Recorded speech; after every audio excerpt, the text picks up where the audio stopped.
And here they are, ToutSuite. They're live streaming this to millions and millions of people across the world. And those of you out there in tweet land, tweet your questions for the panel to @ToutSocial, ToutSocial, T-O-U-T, ToutSocial.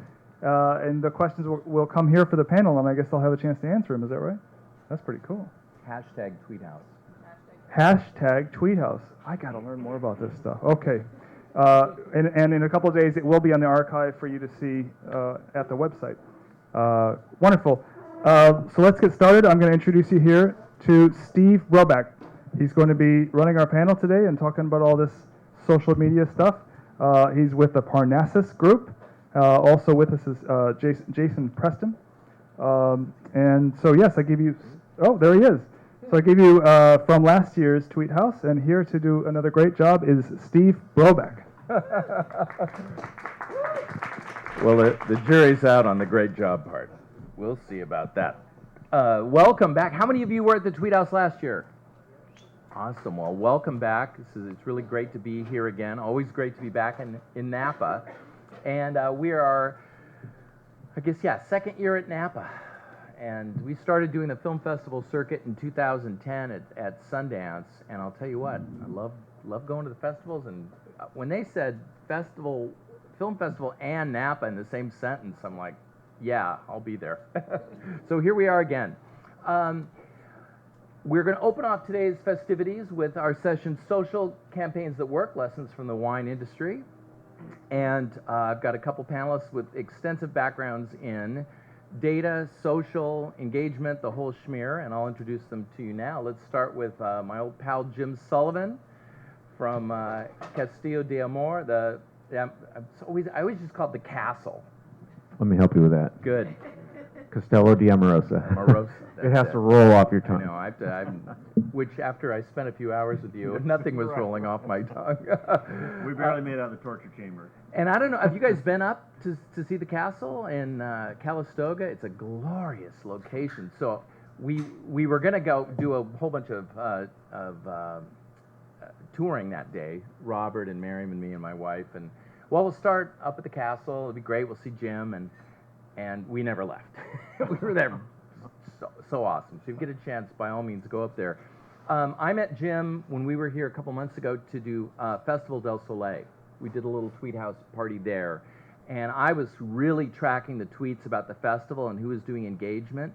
And I saw that Jim was like, wow, he's everywhere. So I hunted him down and said, we have to talk. And so we got to know each other, and based on his pervasive engagement, I asked him to join me here on the panel.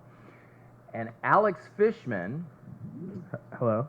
Alex is with an app I know some of you have in the room called Delectable.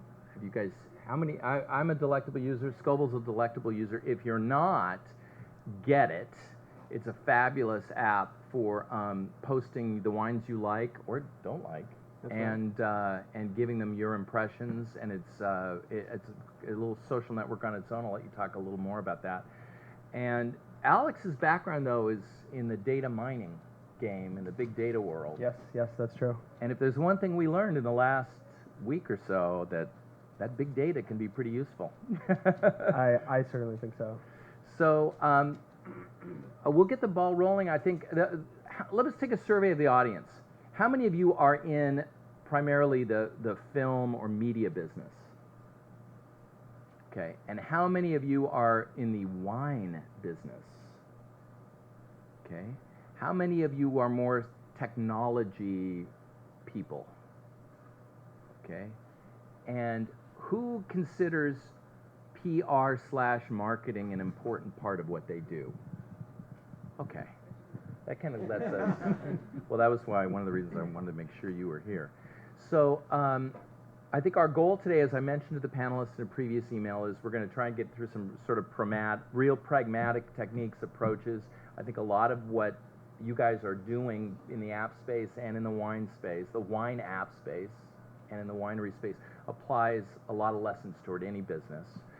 So why don't we start with Adam, why don't you talk a little bit about the Delectable app, because these people need to download it. Sure. It's Alex? What did I say? Adam. Yeah, that's okay. You see what happens when you decide to go to the late night festivities the night before you're going to be on a panel? That's what happens. Okay. Oh, and I'm being broadcast worldwide. Okay. Sorry, so Alex. I'm gonna talk, okay, so in any case, we built Delectable basically because we had a really hard time understanding wine ourselves, and we were drinking all these great wines, but we had no clue what they were, and we went to start to put them in a spreadsheet to make sense of them, and we found that reading the wine label is actually extremely difficult. I think I don't know the most about wine, I don't know the least about wine, but I actually had a hard time understanding like what these things were and where they came from. So we said, okay, well, why don't we see if we can make this extremely easy? And when we said extremely easy, we said, well, why can't a computer do this for us? A computer ought to be able to know what wine a label represents. So it turns out there's some very, very significant technical challenges in making an app that just allows you to take a picture of a wine and record it and tell you exactly what it is. Because essentially you need to know every wine that's ever existed and what it looks like. So over the last year or so, we've built Delectable to really just do that. So you can take a picture of a wine, it will remember exactly what wine it was. You can tell it where you were and who you were with to kind of remember it better. And then it will come back and say, okay, this is the wine you had. And we thought it would be cool on top of that to allow people to buy the wine again. So we've added that functionality now. And then since we had kind of these two things going, we said, okay, well, it would also be cool to be able to see what wines other people were drinking. So we're very, very lucky in that we've seen a lot of people with extremely unique perspectives in the wine community begin to use Delectable. And we think it's a great way to discover wine. And you guys just launched Tuesday? Was it last Tuesday? Yeah, we launched last Tuesday. All Yeah. right. Well, we've got it. We're using it. And I'm gonna hopefully you'll be on that exponential curve, and we'll talk a little bit more about how you guys are promoting. And I've got by the way, I have a cool service I'll show you guys that I guess you didn't know about called Follower Wonk. Cool. That could probably help in both counts. Jim, tell us a little bit about what you do and how you do it. Okay, let me tell you a little bit about me and where I'm from. I'm Jim Sullivan, Vice President of Marketing and Public Relations at Castello di Amorosa. It's up in Calistoga, about 121,000 square foot Tuscan castle and winery. And we've been in social media since about 2008, and I was kind of the one that spearheaded it and got it going based on an experience, and I call it the 2008 experience. And if we think back on social media and go back in time, 2008 was quite a long time ago. A lot of changes have happened since then. But anyway, somebody came through, I think it was a blogger, went through a number of different wineries and identified those that were in social media and those that weren't. Well, guess what? We were one of the ones that weren't. So I said, well, we're going to change that. So got us a Facebook account, got us on Twitter.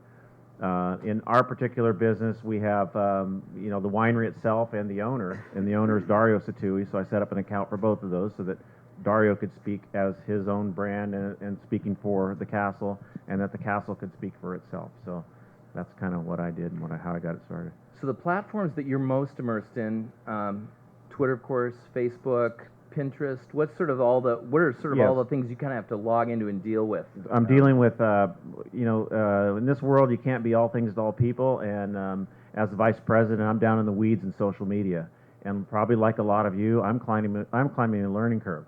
I love it. I love what I do. I love what you said. The first word you said was engagement, and that's really what it's all about. It's not for me. It's not about the number of followers or the number of fans. It's about how we can engage in different ways. And so that's really what I've immersed myself is to get down into that engagement level, and so that's where I'm at. But so what are we on? We're on Facebook. We're on. We have what do we have? 12,600 likes on Facebook on our Facebook page. We have 3,500 or so followers on Twitter. We have about 15,000 followers on Instagram. 15,000 thanks to getting a little bump from the folks at Instagram.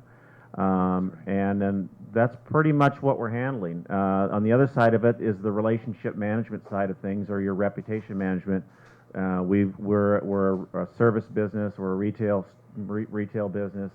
We have a lot of people that come and visit us and then make comments on Yelp and put reviews on TripAdvisor, talk about us on Google Plus, and so I try to manage and be involved in all those conversations across all that board. When you look at that broad range, because what we're talking about today is social campaigns that work.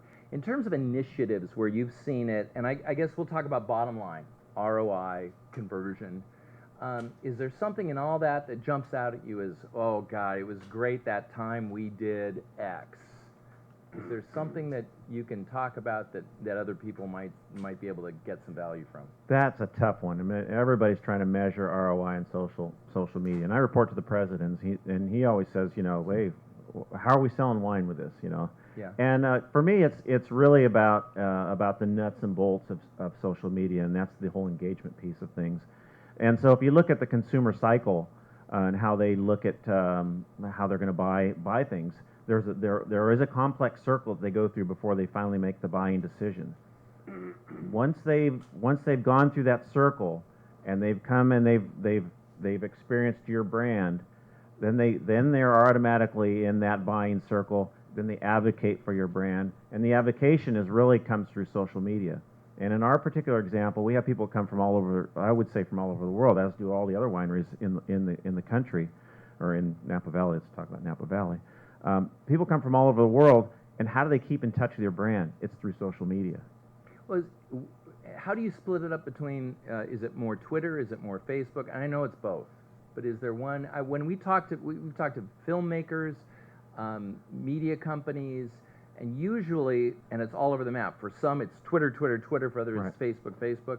Is there one platform, and maybe it's something else, but is there one platform where you guys, that we tend to get the most response here? Let me tell you about each, because I have a little different strategy for each of them.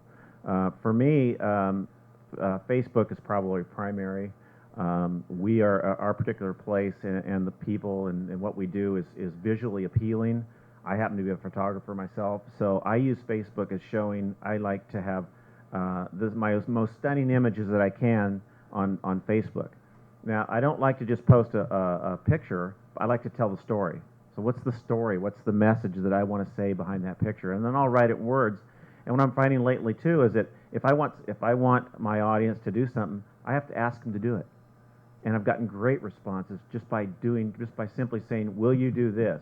If you love this wine, will you go and like it? Will you go to our Facebook page, or will you go to our website and like that? Will you buy some? You know, who's bought a case in the last month?" Twitter's a little bit different. It's a little more conversational, a little bit more of sharing information about what's going on in the wine industry, what's going on with our brand, informing people about what we have going on, sharing what others have going on in their particular business. Instagram is another one that we quickly took off on. All of my pictures on Instagram, I take with my iPhone. All of them. I don't transfer anything from my good picture file over to Instagram. I just use this.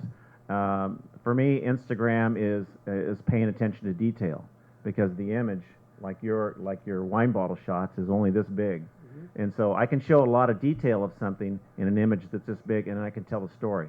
And so for me, my strategy and our strategy for Instagram is continuing to tell the story about the parts and pieces of our brand in very small images. For example, I wouldn't take a picture of the entire castle. I would take a picture of a piece of steel on the door and tell the story of why that piece of steel is important, how Yes. it supports, what its structural role is, and how it fits in with all the rest of the winery. So you're definitely playing to your strengths. Yeah. With his location, it's just this stunning locale, and then you've also got the added benefit that there's these livestock wandering around. You've got goats and rabbits, and so there's no shortage of photo ops. And that's part of the experience.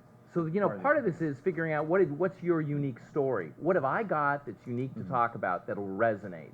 And I think pictures, in your instance, are great. Now, you talked about Twitter, and I'll bring up something that Gary Vee did a panel, a Screen Actors Guild panel with Gary Vaynerchuk a couple years ago, and he brought up something similar to what you've automated, Alex. Talk about, we were talking earlier about a bot you've got set up on Twitter that's helping promote the app. Talk a little bit about that. So, one thing that we found is that people are delighted when they see the name of their wine. And it's not, there's a lot of things that are unknown here. Like, we don't know why people love taking pictures of bottles of wine. We just know that they love doing it. But we set something up that we've seen a great response from, which is when someone tweets out about a wine that they've had, they want that tweet to go out to their followers instantly. And we've seen this across all of the different people that are using our app. Now, sometimes they want the tweet to go out so quickly that we might not have identified what wine is in the image yet. So we set up we call it the Delectabot. The Delectabot follows the people that are tweeting out images using Delectable, and then once the wine image has been identified, the Delectabot will tweet to them and say, at person who just took a picture of a wine, we've identified your wine, it was this, which then enables them to retweet that to their followers, Good. so that all their followers can see the name of the wine that they just bought. Gary Vee had talked at the panel, had talked about how he said how I built my audience. A significant way I built my audience on Twitter was that I would constantly be scanning, doing searches for people talking about wine, and then I would weigh in. And of course, it was funny at that time. The audience, a lot of people on Twitter are concerned about. He said I would just be tweeting constantly to these people about people say, hey, can I have, do I have to drink white wine with fish? And he'd jump in and say, no, you can drink whatever you want. And he said that a lot of people don't recognize that if you do an message, not everybody in your stream is seeing it. It's a basic lesson, but if you're worried about that, you can be messaging people all day long, and your people that follow you aren't necessarily going to be seeing it. And he said that was how I did it. It was just nonstop tweeting. Now, if you can automate that to some degree through a bot, and I've encountered, how many of you have encountered that where you'll tweet something and it'll bot you back? And you wrote your own automator. Yeah. You're not using anything automated. I am my automator. You are the automator. Is it just you? How many people are actually? Just me right now. Wow. Just me. Okay, you're a busy guy. So I want to bring up a tool that I've been using on Twitter that I think related to Twitter that you guys might take advantage of. It's become one of my little secret utilities, and I used it like when we were coming here the first year, last year. I said, well, who's in Napa, or who likes wine, and who's at a certain geographic location? Because we do these events, and Alex, it's funny, we were talking earlier about the importance of face-to-face in doing these social promotions, that it can't just all be done through the keyboard, because I think a couple of your biggest evangelists for Delectable came out of a face-to-face meeting. And we cultivate some of that, and some of you people here I think may even be here because of my work on Follower Walk. If we can switch to the other... That box right next to you. I got it. Oh, this guy, yeah. Oh, and I think I'm... Yeah, it's all right. I just have to switch to the...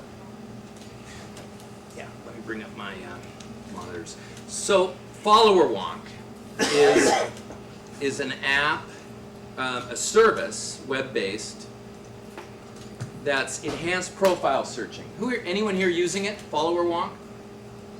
Yeah. Okay, only a couple good. So, what you do is you log in using your Twitter account. It's you can do some searches for free, but if you want to get in depth, you have to log it into your account and maybe pay the monthly fee. But you can see you get a search engine, that search fields that let you go on a number of parameters. Like for example, I can type Napa as a location.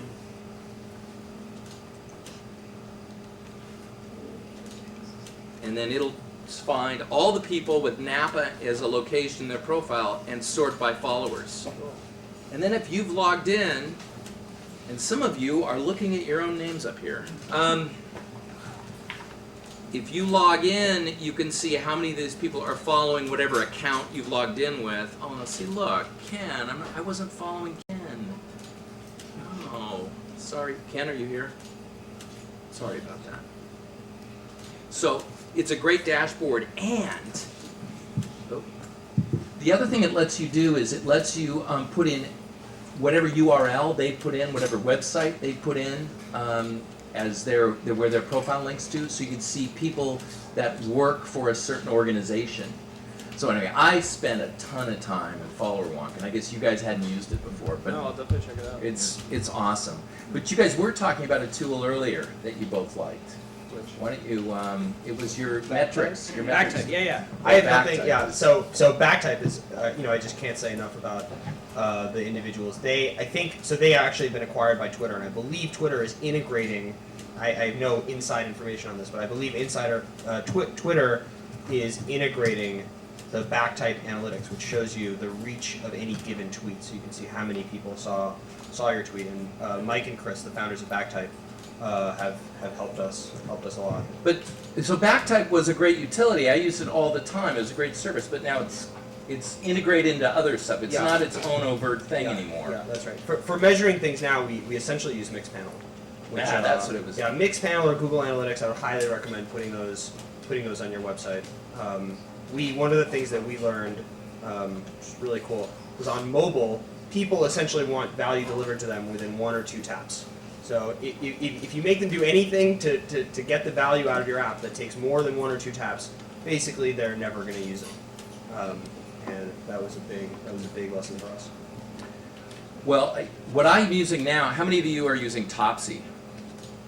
Oh, it's another great one, I'll tell you. Backtype was what I was using to see. If I found a link, I would say, okay, who's tweeted it? And then I would see, it gave me ideas for people to follow, but also it might give me an idea for me to say I was retweeting them. For example, Backtype isn't available anymore as its own service, but ToutSuite is, and it's free. If you paste in a URL, it's essentially a Twitter search engine that's persistent. Unlike Twitter search, which you guys I'm sure are all using, it doesn't evaporate after a week. So, and it lets you put in URLs. So I'm using ToutSuite and I'm pasting in a URL that we had put out there, a post, and we can see who all tweeted it.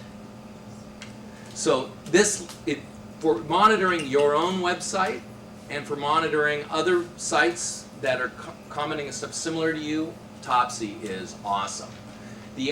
I probably spend more time in ToutSuite than just about anything else. The only downside, by the way, is that while they don't have an archive of all tweets, the more important ones, about half, the top half in terms of relevance, they've got them and they go back like 3 years.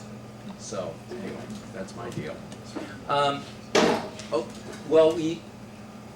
Before we close, unfortunately, this is the shortest. Can I ask a question? Robert. Yeah, let's go to Q&A. Well, since this is about campaigns, have you found any ways to start a movement on social media with what you're doing to get massive numbers of people to you? Yes. Be the case study, right? So just be out there and lead, try something, see if it works. Tried a number of things. Some of them got traction, some of them didn't. But what I noticed on Twitter is I use Vintank, which is a method for monitoring conversations across a number of different social media sites, particularly Facebook and Twitter. Found out that all of a sudden all these images were coming up of the castle on Instagram, and this is when Instagram just started coming up, and I thought, we gotta have a place to put these. And so we created the hashtag Castelli Amorosa, and then I'd go back in the middle of the night, talk about strategy with social media. Middle of the night, you're on this, before you go to sleep, all right, I gotta go and see what's going on Instagram, and categorize some photos and get back to people and that kind of thing. And, so I started putting things in a certain hashtag, and was amazed at how quickly that started to build. So then I started a photo contest on Instagram, and had the whole thing, would have a little social media tent out in the courtyard in the castle on Saturday, and get people fired up about both in downloading the app and getting going on that, and then also engaging with them once they were there, and started a campaign and went from 400 images to about 3,200 images in about 2 months. So yeah, it sounds, the photo aspect, I think, photos have a clear virality to them. You guys have a great opportunity to deal with that, so do you, obviously. The photo space is amazing.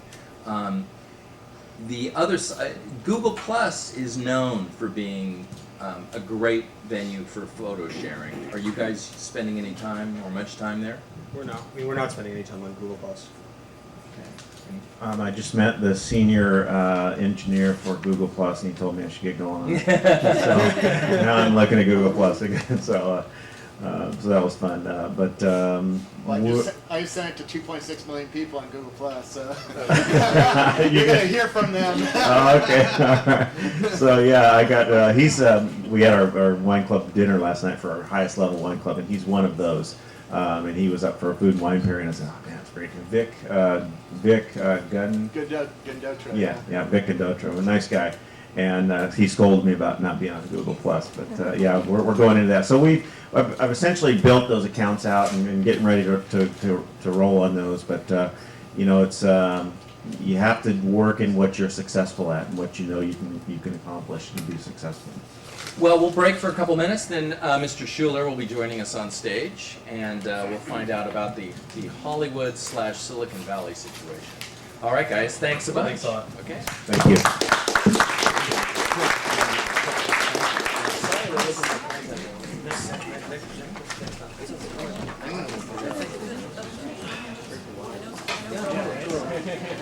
Actually, I can never remember.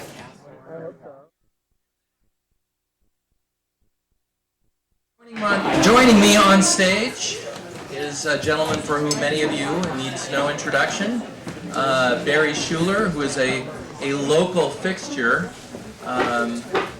based here in Napa, makes his own wine. He's in general a bon vivant raconteur who not only makes wine but manages a major fund at DFJ, former chairman and CEO of AOL, filmmaker. You had a movie, you produced a movie named Look in 2007. A real advocate for the local wine industry here, education, everything.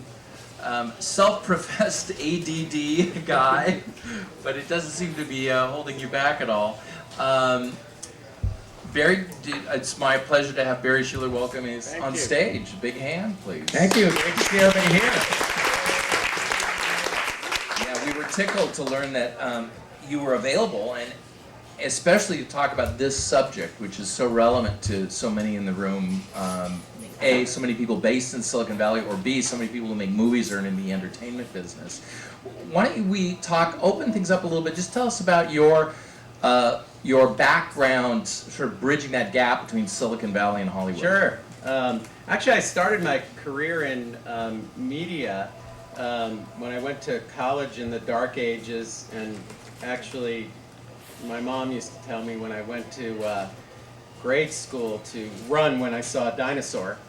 But when that was supposed to be funny, okay.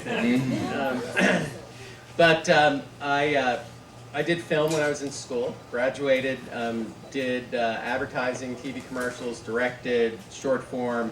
Then all of a sudden the tech revolution came along in late 70s, early 80s. I built a computer, taught myself how to program it, and that phase of technology needed marketing people. They needed people who understood what was going on, so I sort of migrated over into the technology world, never thinking that I'd go back to media. And then somewhere in the early 90s, or late 80s and early 90s, I was at a company called Cricket Software. Cricket Draw. Cricket Draw, Cricket Graph. First one to do Cricket gradients. Presents. Yes, we did. We'll talk later about that. And, you know, the internet was in the not too distant future, and you could see that the worlds of media and computing were about to collide. And then, of course, when the internet came, and we started to be able to deliver what used to be only in magazines, and then audio, and then video, the major disruption of the traditional media business began. So here we are. And it hasn't stopped. It has not stopped. In fact, it's just getting started. So, personally, do you feel like you're more of a Hollywood entertainment guy who's in Silicon Valley, or are you more of a Silicon Valley guy that has to work in the entertainment realm?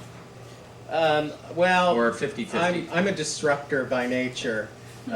So I've mostly made my livelihood focusing on technologies that are going to disrupt major areas. I mean, look at what the internet did when it came along, and what we did in the first part of the internet with AOL.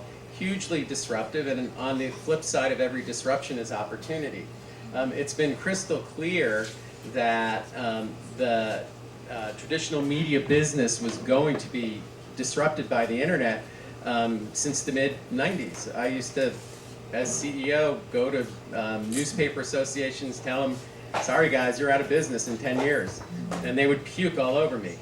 Same thing with magazine guys. Not literally. Well, sometimes yes. And actually, when we did that fabled merger with Time Warner, it was because it was so crystal clear to us that everything that happens in media, the way we listen to music, the way we watch TV, the way we get movies, print material, was going to happen over the infrastructure of the internet. That at the apex of our reach and valuation, we felt by merging, acquiring Time Warner, we could drive the way that played out. The problem was that the traditional media industry hated that idea. And like an antibody, the cultures just blew up. And the fact is that if you go to traditional media companies today, they still hate that idea. Even though they can't deny, back in 2000 they could say, oh, this is a fad and we'll ride it out. You can't deny that it's happening anymore and their businesses are being dramatically changed. I mean, newspapers are practically out of business. You may have heard Newsweek is shutting down their print operation as of the end of the year. Martha Stewart is dramatically cutting back her print operations. This is the leading edge. And by the way, all the PR people who, marketing people who raise their hand, has just as much impact on the way you do business, because the media that you related to do public relations is completely different today. And so that tidal wave of disruption is coming and going, is just now building up, and trashing the old models. So we talked a little bit about the culture because we were, as a group that primarily, we're based in Seattle, but we spent a lot of time working with people in Silicon Valley, and there's a very similar sort of mindset there. Not by any means completely the same, but similar. It's very different in Hollywood, the culture we notice, and there's a real collision when you get the Silicon Valley people and the Hollywood people together, just in terms of the way they work. I'd love to hear sort of your take on that, and B, how much do you think it's that culture or that mindset that I think in your eyes may be holding Hollywood back? Yeah, there is a major cultural difference, and it's based on the heritage of their industry. The traditional media business has been, all of its value has been based on scarcity and control of distribution. So, when you talk about scarcity, think about how many theaters there are. There's only a certain number of them out there. You think about the television programming grid. There's only so many primetime blocks. And then there's only so many networks. It's expanded dramatically with digital cable, but for a long time, there's very little inventory, if you will, of prime space to put programming into. So around that whole system of scarcity and control, a culture has evolved of there's very few A-listers, where all the concentration of money and success happens, and a vast world of wannabe trying to get A-listers. Now, when you look at what makes the internet work, well, we have unlimited inventory. We have no limitations, and you see it today. How many thousands of videos are on YouTube and other places? Anybody who can make content can get it up and at least have it available to an audience. And even if you try to make it scarce, you can.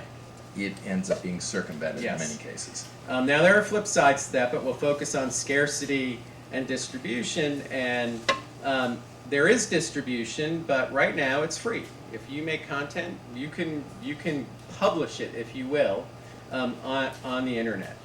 And that whole model of democratization and open distribution just scares the hell out of the people who run the major media businesses. Now, on the business side, there is a major cultural difference because the Hollywood business model is very front-loaded. You've all heard the lore about Hollywood accounting and net deals, and you never can get paid. Well, it's true. You know, over the years, there's been so much dysfunction about payouts and having to sue to get your money and convoluted contracts. And the way that ends up working out is if you're an A-lister, you want your money up front. So you want Bob De Niro in a film, you're writing him a $20 million check. He doesn't care about back end. Period, end of discussion. You want the big director, it's the same thing. And so that makes it very expensive to make content. In Silicon Valley, we have a very open, transparent financial system. I'm a venture capitalist. When we invest in a company, like we invested in Yammer, they got acquired by Microsoft earlier this year. We got a $200 million check from Microsoft. We distributed amongst those who invested. The checks go to our investors. Boom, done. No one's suing anybody. That's not exactly how it works in Hollywood. We have a very normalized structure, but everything is back-ended. In other words, if Yammer failed, guess what? Nobody gets their money. And all the money goes in up front with the expectation that there's going to be performance. And that performance-based model has singularly blown up the circuit breakers of traditional media.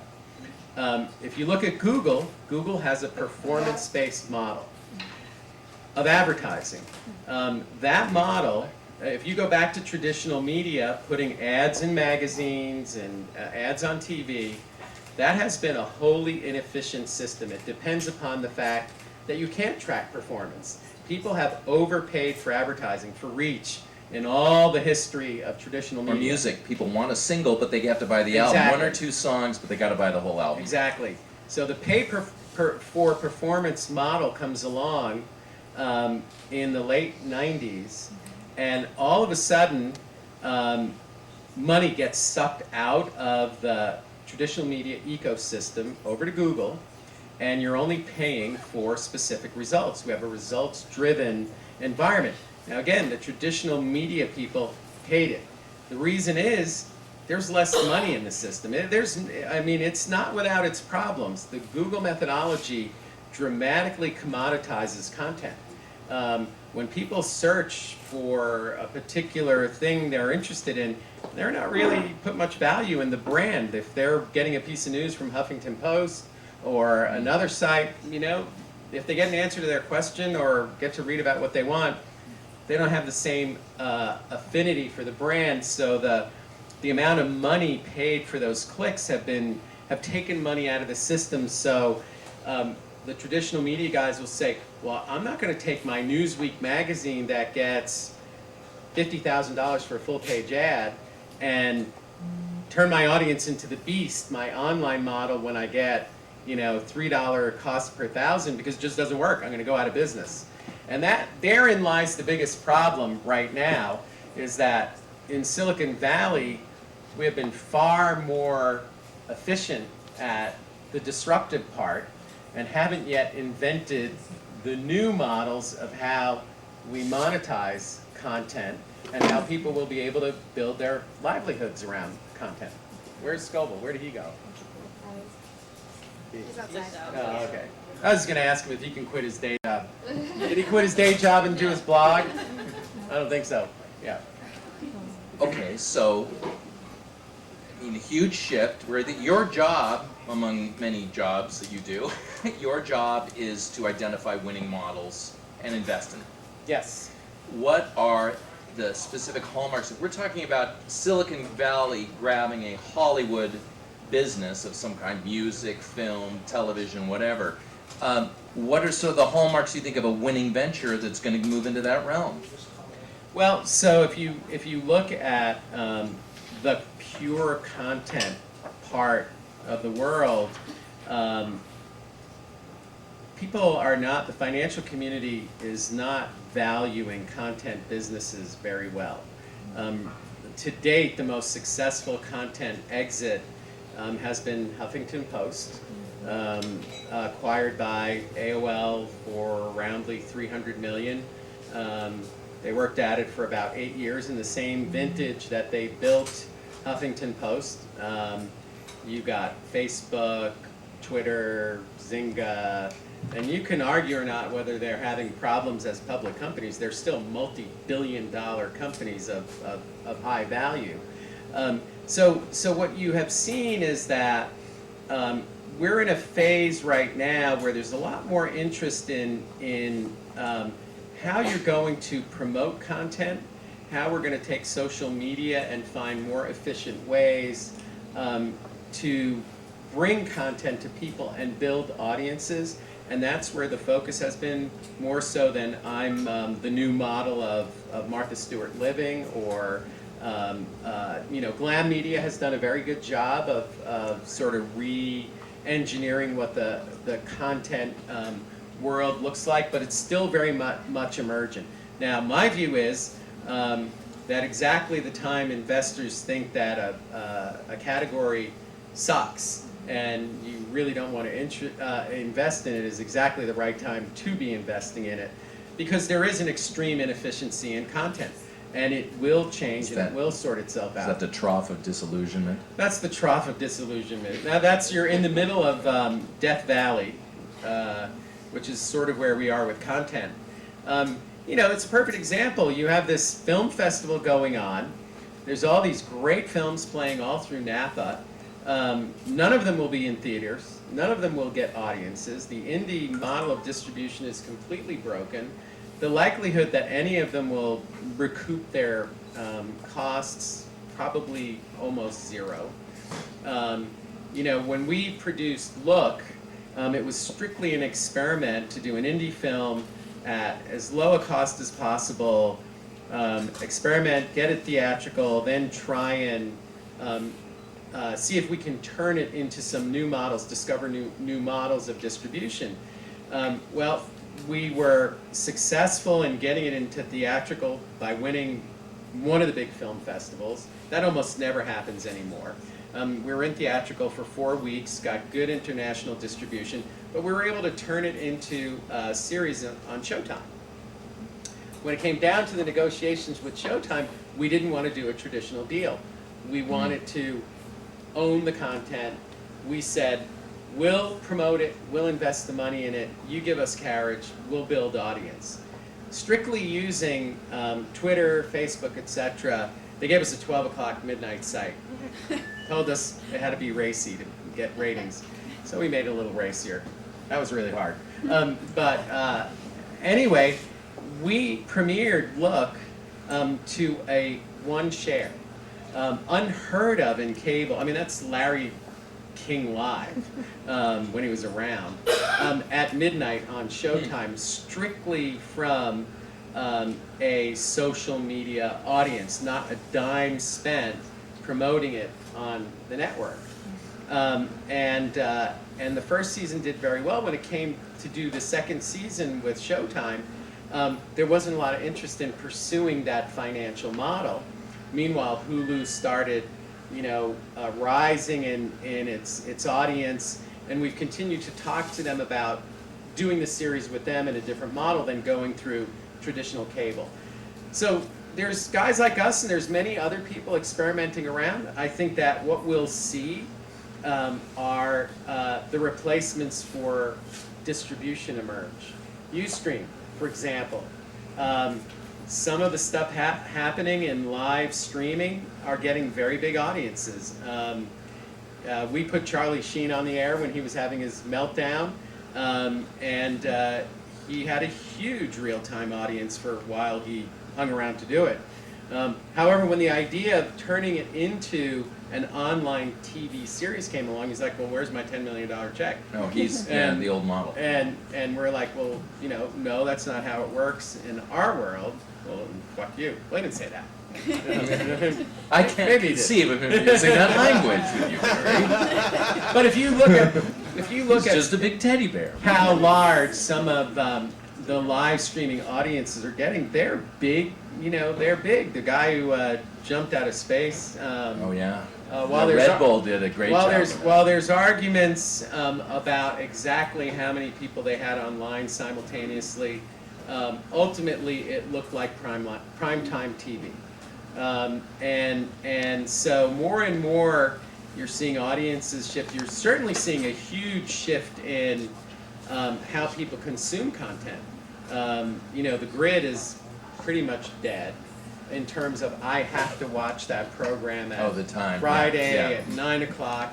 You're either time shifting. By the way, we get your Twitter handle up here. B Schuler, right? Yes. BSCHULER. Yeah. So, people are consuming content in a variety of ways. They get it when they want it. And YouTube surfing has become a medium in and of itself. Ultimately, the big competition with media today is not between Hollywood and Silicon Valley. The competition is over our time, your time. How are you going to spend any particular hour consuming media? And how that shakes out over the next 5-10 years is going to be very interesting. Okay, so you've mentioned a few organizations, Ustream for one. Yep. Who do you feel is well poised to take advantage of this shift? By the way, I think the question, is Silicon Valley grabbing the torch from Hollywood? But Yes. Your answer is yes. Yes. Okay. And Ustream is one of those companies. Well, I think certainly YouTube for sure. I mean, they're deploying a strategy. They're starting to fund original content. They'll learn a lot of hard lessons that way, but they view themselves as a new model of cable, over-the-top cable, as does Ustream, as does Hulu ultimately, although they're owned by the traditional guys. Ultimately, you'll see, I believe, some of the premium networks like HBO break away. Right now, if you can get HBO on demand at the HBO Go and stream to your iPad, whatever, but you have to subscribe to cable. Right. And the reason is that HBO gets all their revenue from cable companies. They don't even know who their customers are, and the cable companies don't want them to know. But sooner or later, people are going to say, I just want HBO Go. And they'll be forced to sort of break away and let consumers have that, or someone's going to invent an HBO that isn't HBO. And create great content and let people have. Consumers always get what they we're want. starting to move into the App Store model, I think. You will start to see the traditional, remember, scarcity and distribution break down and coagulate in new forms. Largely in volume. I think it's volume is where you get, it's a jujitsu move rather than restricted. It's like, okay, instead it's like the app space. We're used to in the old days, us old timers, you want a high-powered app, you pay $600 for it. Yeah. Now you get on your iPad or on your Android device, you get a very powerful app for $3.50 because of the volume. Right. So the problem with volume is noise. And now there's just so much content created. How do you find anything? How do you find what you want? Now you're going to be talking about context in the next session, and when you look ahead to big data and social graphs, how much you're giving up, and ergo how much the big data side of the game knows about you, you can envision a world where your whatever device you're using will tell you what you want to watch. Yeah. It will let Yeah. you know what's out that's new that you are most likely to really enjoy from all the inferences you're providing in your social graph.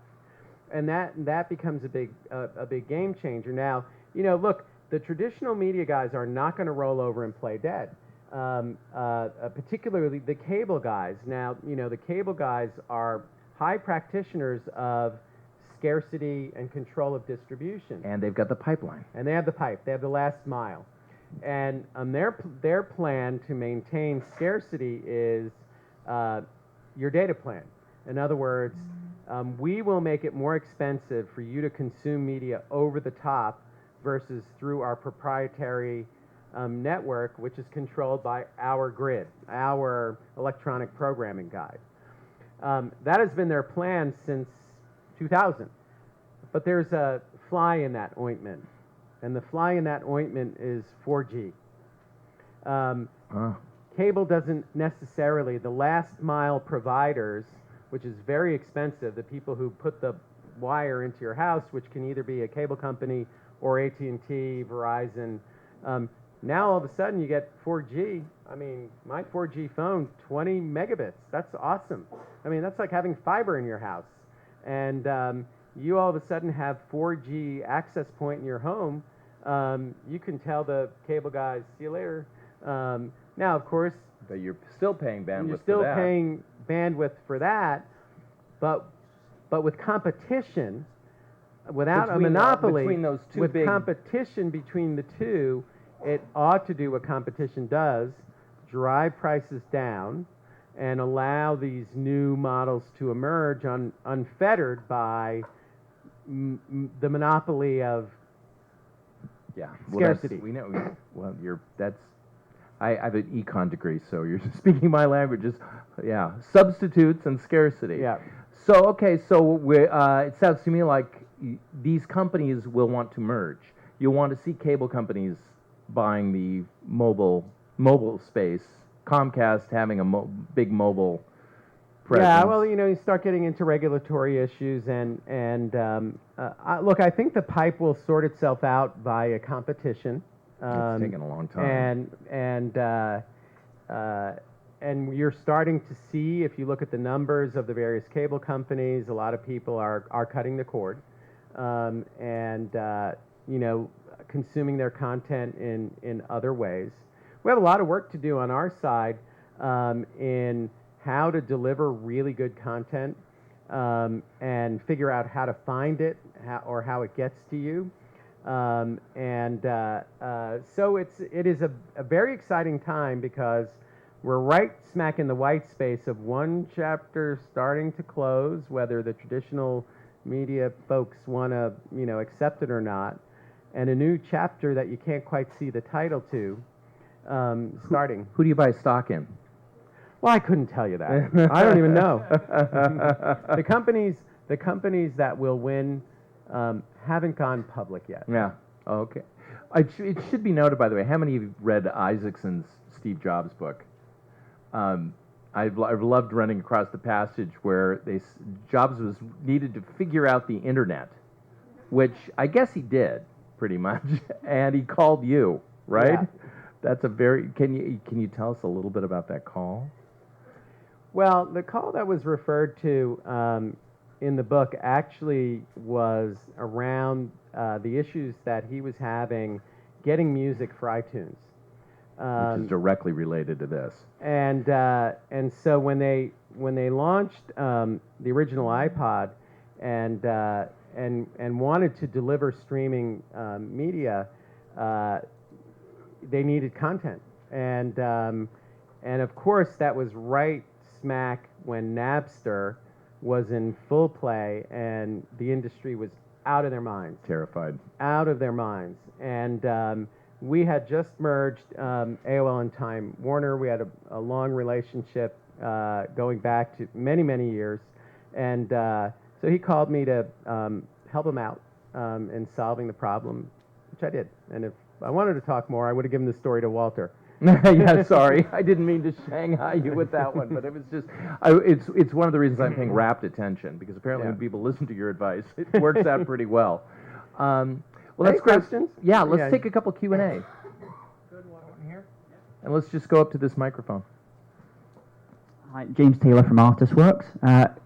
Question about mixing both the Hollywood and your job as a VC now as well.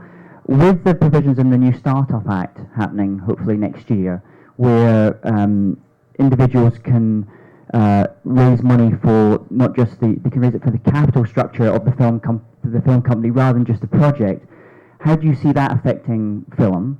And are you threatened by that provision in the crowdfunding provision in the Startup Act? And then the second question I had was about your involvement in education. Okay. I know with Blue Oak you have a big passion for education. Yeah. How do you see those things with scarcity and distribution that's been going on in the film industry now happening with online education, with Coursera and what's happening there. Oh, man, he's those got, are he's got about an hour worth of answers here. All right, well let's start with the Startup Act, and for those who may not be familiar with what he was talking about, you've probably seen Kickstarter, Indiegogo. It's something called crowdsourcing, where it's a new way to fund a project. It's actually very exciting. We're investors in Kickstarter. And so if you have a project, you can go to this site and tell people I'm either making a product, or I want to launch an album or a movie, and then they offer you different things from T-shirts to being named a producer, depending upon how much money you put in. And people are successfully raising money for products and for creative projects.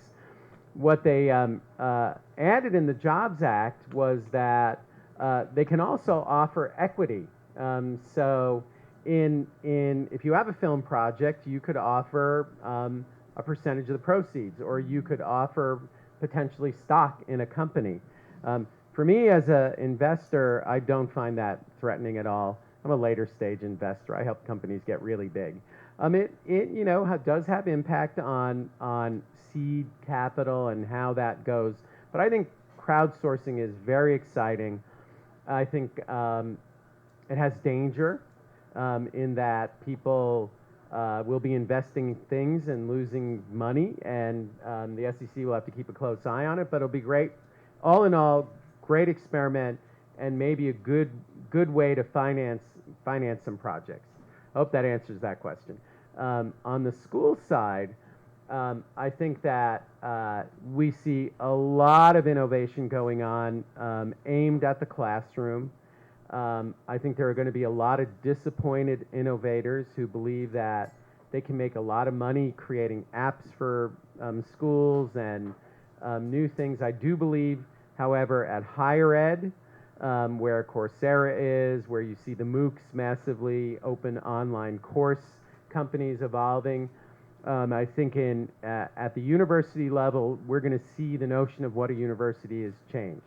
A big brand like Stanford could conceivably be a worldwide brand that offers degrees. You don't have to go to the campus, and we'll see lots of activity going on there. Our public school systems, when you talk about K through 12, different story. Innovation in that environment is extremely complex, difficult. It is not a market. It is not a vertical market the way Silicon Valley likes to think about it. It is very hard to sell into. So the idea of making a lot of money at it is there'll be a lot of disappointed people. I do believe that creative minds should focus their passion on innovation and education, but they should think about doing it in the not-for-profit world versus trying to profit off of our public schools, which are under extraordinary stress. I think it's also a situation, it can create you have an enhanced brand in that space if you're a nonprofit. Yes. I think it helps you a lot. Yes. Well, by the way, awesome questions. I think we need to take our break now. Okay. But thank you very much. Appreciate it. Thank you. And our hashtag is TweetHouse. And, we have wine. Okay. All right. Wine is here. Thanks. Okay. Thank you. Before we get fired up again, I wanted to let you know about an interesting media Twitter merge that I was made aware of. There's a little company called, speaking of Hollywood, Nitwits, and you can see it up on the board here, and they are making, what they're doing is they're making very short films, 2.5-minute movies, based on tweets. And they've got a bunch of interesting people involved, including one of the producers of Modern Family. And so they emailed me, and they said, so you're at a film festival, and you're talking about Twitter? And I said, well, yeah. And they go, do you know about Nitwits? And I said, no. And so they sent me the information. I thought it was really cute and kind of interesting. And their most recent movie, and again, it's just 2.5 minutes, I downloaded it, and I told them I'd show it. And this is entirely based on tweets. Hold on a second here. Let's start at the beginning. And I'll see if I can get the audio. So, you don't think the party balloons are too tacky? Not at all. We have some very tasteful colors. There's autumn mulch, sapphire, you know, the novelist. And of course, there's cherry Tylenol aftertaste. Oh, that would go great with my skin tone. Yes, absolutely. And of course, it all depends on the theme of your party. Well, I like traditional, but with a hint of whimsy. Think 1950s America if Hitler had won. No problem. I know some great bands that specialize in June music. Mostly country. All country. Good. Now, on the food. Here's what I'm thinking. Tiny. Tiny. Tiny. So help me out here. We thinking pizza blanket, risotto bites. Oh, tinier. Risotto nibbles. Pig fetuses in performance fleece.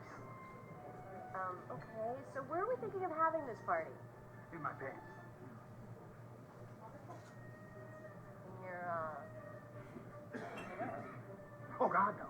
No, not these. In my fun pants. My beige dockers. Sorry I'm late. Downstairs, Mary. Rob, you are not having the party in those ratty old dockers. They're comfortable. They're roomy. There's nacho cheese stains. Partial southern exposure. People will feel at home. People!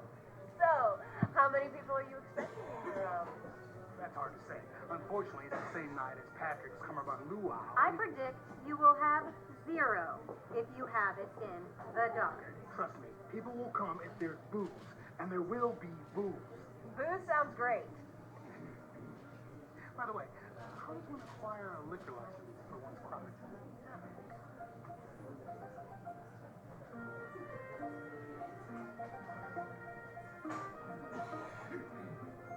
So, how good are you at extremely close-up magic?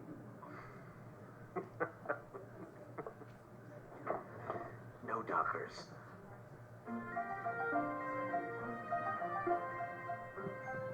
Anyway, that was their most recent one. They got a bunch of them up there. It's kind of interesting. And there's our Twitter Hollywood merger for today. So I'm going to hand the podium over to Mr. Robert Scoble. Let me just sleep this and hand over the screen to you. The screen's up. Yeah, it is now. And here's your mic. Yay. I guess I can't walk around, huh? Okay. I like to walk around.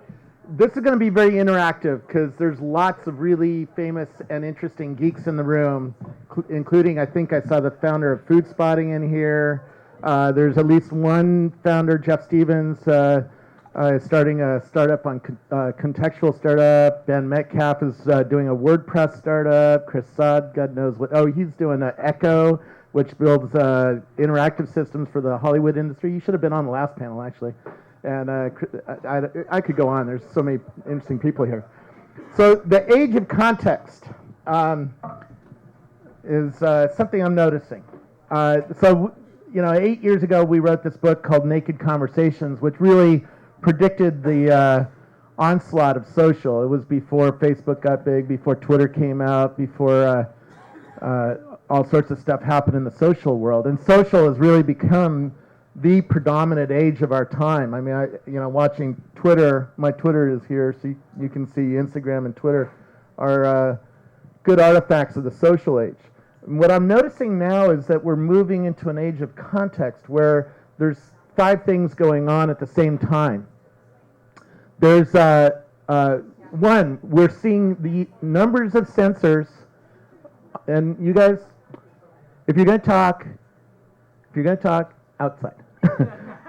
It's my turn with the microphone, and I'll share the microphone with a lot of people here. The number of sensors is going up exponentially. We're wearing things like the Nike Fuel Band, the Fitbit. My wife is wearing a Fitbit right now, right? Are you wearing your Fitbit? Yeah. We have our cell phones. Our cell phones have 7 sensors on them. A lot of people don't think about the fact that your cell phone has a compass, an accelerometer, a GPS for knowing the location It has the camera, the microphone are sensors, right? And those can be used for different things. So anyway, so the number of sensors is going up exponentially, and we're seeing sensors being placed in the world around us. We're seeing Nest thermostats. How many people have a Nest thermostat yet? One. Next year when we come back, there's going to be a lot more of you with Nest thermostats. And with devices like Nest thermostats in our world. By the way, when we walk through a room that has a Nest thermostat in it, our phone can know that we're near that Nest thermostat, right? Nest thermostat is a new kind of thermostat that talks through Wi-Fi to the internet, so you can control that thermostat from your iPhone or your Android phone, and it can also understand the context of where it is by talking to other services. So, let me pull up this one site. Toy Talk sort of started me on this path. And Toy Talk just yesterday got $11.5 million more of funding. They have $16 million funding so far. It was started by one of the guys who who was the CTO for Pixar. And he showed me some prototypes, or told me about the prototypes, where you're going to have an iPad, and your kids are going to bring their Thomas the Tank Engine over to the iPad, and the iPad's going to see that Thomas the Tank Engine and start interacting with the toy. That's sort of cool right there. But the Toy Talk app is going to be looking at APIs out on the internet to look for context of where you are and what you're experiencing as a kid. So if it's a rainy day, the app will know this and will behave and talk with the toy differently than if it was a sunny day, right? Hey, it's a rainy day. Sorry, you can't go outside. Let's have a little bit fun playing a new kind of game for a rainy day. And that will get the kid to engage with this toy in a new way. This is just one piece of context that I'm seeing happen. Anyway, so sensors. Wearable computers are starting to take off, not just the Fuel Band and the Pebble Watch, which raised how many millions of dollars? $11 million on Kickstarter, the Pebble Watch. We're also seeing the Google Glasses. How many people have actually put those on or seen them? The Google Project Glass. You have and I have. Ben has. Ben, have you actually worn them? No, they wouldn't let me. Yeah. They did let me. Yeah, well, they did let me, and they're pretty crazy. They understand gestures that you do with your head, because Vic Indotra, who we talked about in an earlier panel, told me he invested in this team at Google because of this pitch. And the pitch was, these guys came out and said, hold this laser and aim it at, let's say, that white face up there, and hold the laser on the white face, and just keep holding it there. And you can't hold that dot very steady because your hand isn't very steady and your eye-hand coordination isn't very good. Then they put it on his glasses, and when you put it on the glasses, you can nail that for an hour, because your head, you have 100 million years of evolution here to keep your eyes steady and have very fine micro movements to pass along information between us, right? We all know what this means and what this means, right? And so they're studying the direction of that laser beam, and now that we can control the computer in a new way and talk to it. And by the way, it has 7 sensors on the glasses, so it knows where it's aimed, where it is, the accelerometer, whether you're running or skiing or driving a car. These things are going to know that. Third thing was big data. At Rackspace, we're seeing new databases spring out of the woodwork. Every 2 weeks, it seems like a new company is coming out with a new kind of database to do something new. OBJ just came out with a graph database, which is different than MongoDB, which is different than MySQL. And Ben, how many databases have you studied in your business? We're mainly MySQL based, but we do other bits and pieces as well. But there's many out there, different types of databases for different things. Yeah. And there's all these new cloud databases from Amazon, from Rackspace, from other places that are springing up. Firebase just sprung up. Anyways, the trend is we're seeing new weird databases to study both big data as well as to do new kinds of data studying, contextual studying, as well as new high-speed databases, because all of a sudden the data centers are changing. There's a startup called Skyera that I just saw that's making what looks like a pizza box that holds with compression a 1/4 petabyte of data all in flash. It's 100 times faster than hard drives. It replaces 3,000 hard drives, and it uses 10 times less electricity, and it costs $100,000. So the cloud computing companies like Amazon and Rackspace are going to buy tons of these, and therefore we're going to be able to do new kinds of things that we just weren't able to do with hard drive-based databases. So that's the third thing. Fourth thing is Facebook and Twitter, the social media is maturing. We now know what Facebook is, and those are now databases that we can use. So now we're seeing new kinds of startups on our iPhones called, like Highlight is a good example. You sign in with Facebook, and it shows, how many people are on Highlight, by the way? All right. Well, we should see you all on Highlight. I don't see you all on Highlight. You guys all lie. But Highlight is this app, and it shows me other Highlight users who are within 100 or 200 yards of me who are also running Highlight. And then I can click on, like, Carrie Beaker here, and I can see how many things she has in common with me, where we met, and how many friends we have in common. And we don't have any friends in common, so she probably won't friend me back. But here's Jeff Stevens, and he knows one of my friends, my wife, and he has 141 things in common with me. And and he's sitting right here. And now I can message him and say, hey, let's meet for breakfast tomorrow. And that's cool. I had breakfast with the head of Al Jazeera because of this app, because he walked by me, and I said, hey, I'd like to meet you. So maturing social networks is the fourth thing. And then maturing mapping systems. Why is Apple in trouble with the new map? Because they realized they were going to be screwed in the age of context by sticking with Google's maps. They needed to get free of Google's maps, but they're eight years behind. But even Apple's maps are very mature compared to where they used to be. And we're seeing a ton of innovation on maps. Like, there's several startups that are doing mapping systems for inside buildings. So as you're walking around a building, it's going to be able to track where you are and feed that data back into these contextual systems. So when you take those 5 trends and you mash them together, it lets developers build a new kind of highly personalized application. And I was just interviewing the head of food spotting, where's Alexa? There she is. She has 2.5 million photos of food in her database right now. And it's all tagged with what kind of food it is, right? Whether it's spaghetti or hamburger or steak or lamb or whatnot. And it's tagged with the location, right? And it's tagged with what else? Who shot it, right? How many people loved it? Whether the Napa Valley Film Festival has it in their guide, because they're doing a contest right now. What are you giving away, by the way, in this contest that you're doing? A giant bottle of wine. Now I know why I'm filling out my food spotting tonight.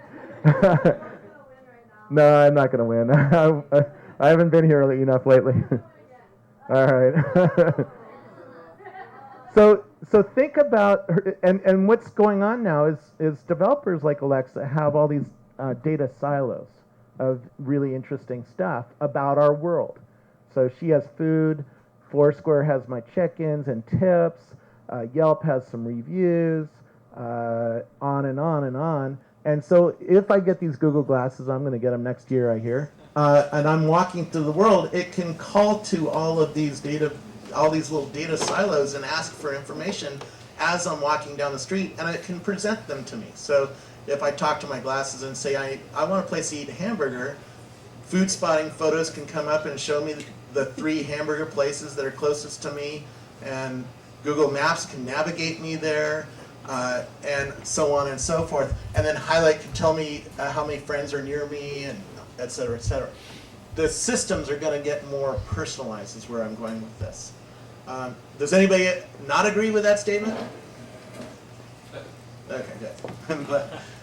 And so what does this mean for marketing or business? It means a lot. So some other trends I'm seeing is the world is getting Uberized. How many people have played with Uber? Right? That's a mobile app. How about we lie on How many people rely on it? Yeah, to get around San Francisco or something. Uber is an app that you tell it, you open it up, and you see all the taxi cabs or all the rides that you can possibly get in San Francisco, for instance. And you see those on the screen moving around in real time. And you say, I need a ride. And one of those guys says, I'm coming to get you, or girls, and says, I'm coming to get you. And then you see how long it's going to be before that ride gets to you. They'll be picking you up in 4 minutes. And you see that thing moving toward you, and you see a picture of the driver. You see the driver's rating, right? Whether they're good or not. If they're not good, you don't accept it. We're going to see many, many things in our lives get Uberized like that. Where we're going to be able, there's a new app, by the way, in San Francisco where we can order a drink from the bar, so I don't even have to get off my chair to get a drink to come over to me at the bar, right? FedEx and big companies are going to build apps like this to see their inventories in real time on a mobile phone while they're walking around, and they're going to be able to see new kinds of things. Anybody else have any examples of other things that are like Uberized? Lyft? Well, Lyft is a clone of the car thing. I'm saying that metaphor of where I can see things in real time on my mobile phone, and they can see me, and they can interact with me, and they can come with me. Oh, by the way, eBay Now, that's another one. eBay Now is an app on your iPhone, just came out. Well, eBay Now lets you, if you are in San Francisco, it only works in San Francisco right now, so it's a new app. You open up the app, you say, I need a Apple connector for this LCD monitor, right, because I forgot mine at home. Within an hour, somebody will, it'll charge you for that, and it'll bring it to you. So it's like Zarly And you'll see it in real time. Zarly is another one where you can see, where you can hire people, right, to do things for you, like clean your house and stuff like that. There's a whole, what's that? Grubhub is getting there. Grubhub? It's getting, not quite there yet, but they text you when the food's dispatched and when it's arriving. Anyways, the trend is clear that we're going to see things that look like Uber in a wide variety of places in our lives where we're going to be able to interact with things, have them come to us, serve us, and we're going to see them in real time on our screens. And this is going to be a trend. So if you're a winemaker, think about that trend and how do you make an app that you can order wine and have it brought straight to you. Do you want me to get Brian? Yeah, well, I'm going to bring people in a second because I'm going to go through a few of these trends. So Uberization of the world is one. Marketing-wise, we're seeing, you all saw Red Bull. What does Red Bull do? In fact, I love Red Bull, although people are like, I don't have that budget to spend on Red Bull. But Red Bull's a crappy product. Let's just be honest. If I took you back 10 years ago before they built a brand, you would never, I served you a glass of that